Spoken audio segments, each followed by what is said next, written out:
Hi there, this is Rob, and this is the first 2-minute overnight overview for November. November started with a bang and a nice winning trade. I'll review that, and I also want to talk a little about an odd settlement yesterday afternoon.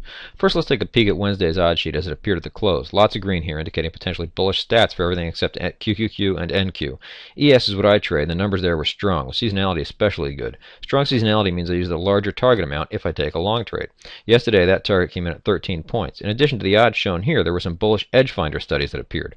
One of these I showed just last week. Looking at the blog, you can find it in the research summary from a few days ago. It showed strong odds when ES closed at a 20-day low, but above the 200 MA.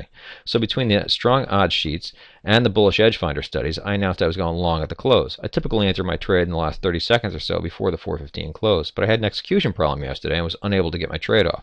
Therefore, I bought after the futures reopened at 4:30. Let's look at the overnight chart, and I'll point out a few things.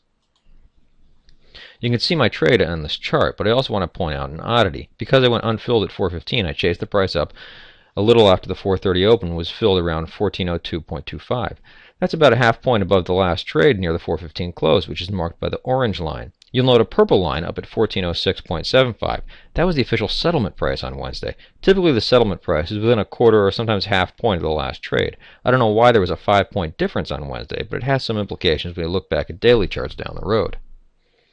Closing values on daily charts typically use settlement price.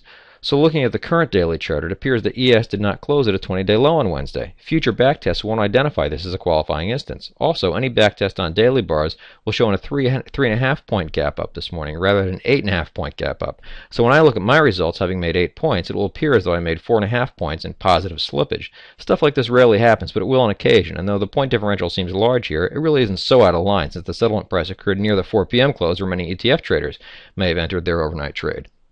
In any case, I was fortunate once again, as strong sets and evidence played out in my favor. Rest easy.